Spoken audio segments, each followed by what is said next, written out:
Gente, boa noite. Meu nome é José Carlos, eu sou trabalhador do Centro Espírita Jesus Redivivo, ao qual já tive algumas oportunidades, através do vídeo, falar alguma coisa a respeito da doutrina espírita. E hoje nós vamos contar um caso daqueles inúmeros casos de Chico Xavier. E por que escolhemos Chico Xavier? Porque Chico Xavier é um exemplo a ser seguido. Ele dedicou toda a sua vida em prol da doutrina espírita. Sem dúvida alguma, é um exemplo maior. Para seguir Jesus, inúmeros de nós dão a desculpa de que é muito difícil, porque Jesus é o ser mais sublime que veio à Terra, ao qual Deus deu a todos nós como guia e modelo. Mas entre Jesus e nós existe Chico Xavier, que é a bondade em pessoa, que é o exemplo, que é a caridade, que é a renúncia. E assim, nada melhor do que nós lembrarmos as suas histórias maravilhosas de exemplo cristão para todos nós. Eu gostaria de pedir aos amigos, caso possam, que façam aí as suas inscrições, que possam tocar o sininho, pode também através do Instagram, através do Facebook, www.jesusredivivo.com. Desde já, o meu sincero agradecimento. Gente, eu gostaria de lembrar um caso de Chico Xavier muito interessante e reflexivo para todos nós. Esse caso acontece no ano de 1932, em Pedro Leopoldo, naquele pequeno burgo, na cidadezinha simples e humilde de Minas Gerais, que Chico Xavier nasceu.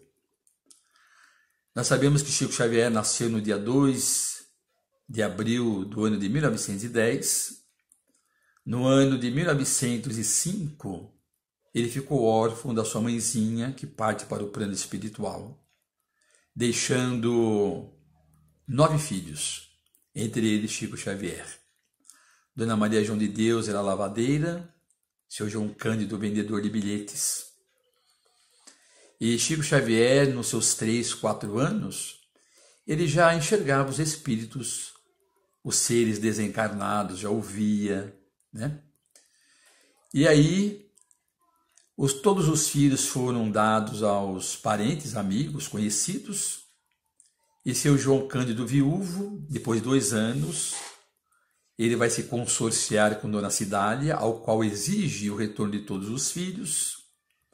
Com o passar do tempo, o seu João Cândido com Dona Cidália terão outros 6 filhos, no total de 15, mas alguns anos depois, no ano de 1927, quando Chico Xavier tinha 17 anos, desencarna também Dona Cidália, deixando novamente Chico Xavier órfão, com uma grande tristeza em seu coração, e agora teria que se dedicar aos 14 irmãos.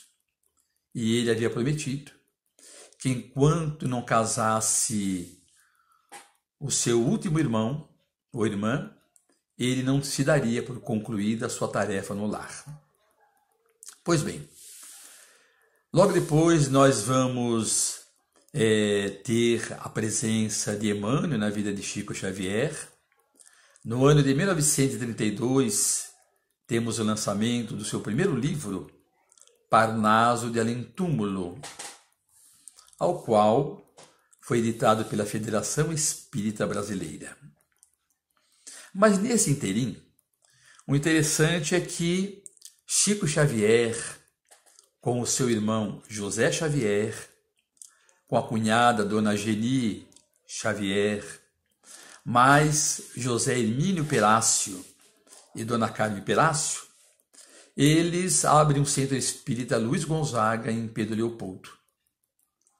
Um salãozinho simples, na casa do Chico, do José Xavier, e os 5 haveriam de condicionar, né, conduzir, dirigir aquela casa espírita. No entanto, foi marcado lá o dia da inauguração, e antes da inauguração, o senhor José Hermínio Perácio com a esposa tiveram que mudar para Belo Horizonte. E aí ficaram os 3, Chico Xavier, o irmão e a cunhada. Antes da inauguração chegar, a cunhada também adoeceu. E José Xavier, que tinha uma dívida com o celeiro, este o chamou, o credor, e disse: seu José, o senhor bem que poderia ficar um pouquinho mais à noite, né? Num trabalho extra para nós acertar as nossas dívidas. E como ele era espírita, uma pessoa muito sincera, muito amiga, ele resolveu quitar a sua dívida. Consequentemente, o que acontece? Chico Xavier fica sozinho e haverá então de conduzir a reunião naquele salão humilde e simples de Pedro Leopoldo. Pois bem, Chico Xavier, ele chega no salão numa segunda-feira às 8 horas da noite, com o Evangelho segundo o Espiritismo debaixo do braço, e já tinha ido algumas pessoas a procurarem Chico Xavier no centro, ao qual, depois das orientações, depois dos passes, né, as pessoas vindo sendo curadas abandonaram e não voltavam mais. Naquela noite, porém, Chico Xavier estava ali sozinho, e quando o relógio assinalou 20 horas, como não tinha ninguém, ele então resolveu de ir embora. Ele colocou o Evangelho debaixo do braço, foi até a porta. Quando ele foi apagar a luz, apareceu Emmanuel, e que lhe diz assim: Chico, aonde você vai? Ele disse assim: vou embora, que não temos ninguém. O que eu vou fazer aqui? Aí Emmanuel lhe diz assim: Chico, todos nós precisamos ouvir o Evangelho para reduzir os nossos erros. Olha a humildade de Emmanuel. Chico, nós temos que ouvir o Evangelho. O que está ali no Evangelho de nosso Senhor Jesus Cristo vem de encontro às nossas necessidades. Nós somos espíritos que erramos muito, Chico. E assim, ao ouvir o Evangelho e depois praticá-lo, nós vamos assim reduzindo os nossos erros, os nossos defeitos. E além de que, Chico, aqui estão numerosos espíritos desencarnados que precisam de esclarecimento e consolo. Então Chico Xavier voltou lá para o lugarzinho dele. Ele então abriu o Evangelho e comentava. Isso, gente, 2 vezes na semana, segunda e sexta, das 20 horas às 22 horas. Durante 2 anos, Chico Xavier teve essa incumbência, essa responsabilidade de falar com os desencarnados. Aqueles que muitos ele já havia conhecido em Pedro Leopoldo e que agora os amigos espirituais iluminados traziam para dentro do salão, ao qual inspirava Chico Xavier ao abrir determinada parte do Evangelho, e ele comentava sobre a inspiração, sobre a ajuda de Emmanuel, porque muitos daqueles espíritos, eu acredito que não ouviam as entidades sublimes e precisava de ouvir um médium, que no caso esse era o senhor Francisco Cândido Xavier. O interessante é que Chico Xavier levantava bem de manhãzinha, realizava algumas tarefas em casa e logo mais ia trabalhar. Era uma pessoa muito assídua, muito responsável no seu campo de trabalho. Mas, na segunda e sexta, quando dava determinado horário, ele ia para o centro espírita, abrir o evangelho, depois a prece, e conversar com os desencarnados. Percebe? Muitas vezes ele conversava com os desencarnados, gente. Isso é uma coisa sublime. Porque narra essa informação que nesses 2 anos se amplia a visão de Chico Xavier e a sua audição. A tal ponto que ele conversa com os espíritos e muitas das vezes diz assim: olha, tenhamos fé em Jesus. A vida vai melhorar. Confiemos que, com o passar do tempo, essa situação em que você se encontra vai ficar ainda bem mais tranquila. Tenhamos confiança em Deus, tenhamos confiança em Jesus, em Nossa Mãe Maria Santíssima. Ele falava, o Espírito respondia ou perguntava, e Chico Xavier ia doutrinando, ia orientando aqueles que ali estavam.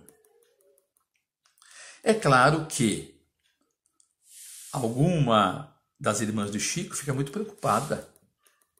E numa dessas vezes, elas vão até onde está o salão e na janela elas ouvem inúmeras vezes esse diálogo. Chico falando, conversando, dialogando, explicando. Mas não vê com quem ele está falando. E uma das irmãs pergunta então assim: Chico, você está falando com quem? Ah, minha irmã, eu estou falando com Chiquinha de Paula. Chico, Chiquinha de Paula já morreu. Ele responde: ah, minha irmã, aí é que você se engana. Ela está aqui comigo. Eu estou conversando com ela, estou orientando.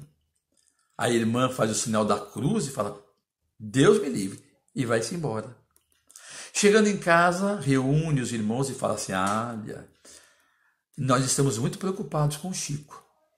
Porque, veja, ele está lá no salão, durante 2 horas, 2 vezes por semana, conversando com aqueles que ele diz que morreram e estão lá na casa espírita, buscando orientação, buscando ajuda, buscando a paz. Mas eles chegaram à conclusão de que não tinham o que fazer. Por quê? Porque Chico Xavier estava envolvido no seu trabalho, do ganha-pão, levava o dinheiro para casa, ajudava a todos. Era uma pessoa simples, equilibrada, ponderada, uma pessoa dotada de paciência, de tolerância, de amor e compreensão. Então, um dia Chico respondeu: a bênção do trabalho me favoreceu a eu realizar essa grande tarefa junto a Jesus. E diante dessas informações, diante dessa história simples e maravilhosa, André Luiz diz o seguinte: que o centro espírita, que a casa espírita tem um grande valor, que na verdade nós vemos ali as 4 paredes, vemos o teto, o piso, as janelas, a porta, mas André Luiz fala, gente, que a casa espírita é um verdadeiro pronto-socorro, que para lá fluem as pessoas, tanto encarnadas quanto desencarnadas. Pessoas. Porque aqueles que estão do outro lado da vida também são pessoas despojadas do corpo físico, mas que carregam dentro de si a saudade, o sofrimento, a dor, a mágoa, a tristeza. E quando chegam na casa espírita, numa verdadeira casa espírita estruturada no Evangelho do Cristo, onde existem a responsabilidade, o amor, o carinho, de iniciar os trabalhos com a oração, com a prece, envolvendo todos naquele momento de paz junto a Jesus. Depois abre o Evangelho, fala-se sobre inúmeros assuntos que ali estão, que vai dulcificar, que vai ajudar, que vai amparar, que vai afastar os fluidos, os fluidos pesados, obscuros, que estão envolvidos tanto encarnados quanto desencarnados. E dessa forma, tanto os encarnados quanto os desencarnados saem do centro, bem melhorados, envoltos numa grande luminosidade, por parte daqueles que abraçaram a causa. Aqueles que são de fato os enfermeiros da espiritualidade.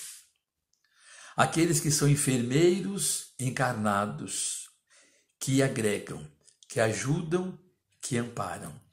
E depois das preleções, a prece final, pedindo a Deus que abençoe a todos, que envolva a todos. E todos os que lá estiveram, tanto encarnados quanto desencarnados, possam de retorno às casas, ou aos lugares no mundo espiritual, levarem essas vibrações de paz, de amor, de luz, de nova direção a ser seguida. Então, que Jesus nos abençoe sempre. Que Deus possa nos manter nessa fé, nessa confiança viva, até os últimos instantes da nossa existência. E que os mentores espirituais possam abençoar e proteger todos aqueles que irão nos ouvir. Que a luz de Deus jamais falte em suas vidas. E que nesse momento pelo qual nós passamos da pandemia, em que está se exigindo o nosso isolamento social, que possamos cumprir com carinho e respeito. Todos nós, como diz o nosso Marcelo, temos muita saudade do centro espírita, mas que procuramos nos cuidar para que logo mais, ao retornar, possamos receber e dar o abraço forte e gostoso junto àqueles que nós tanto amamos e, com toda certeza, queremos estar juntos para dar continuidade nessa tarefa. Muito obrigado mais uma vez.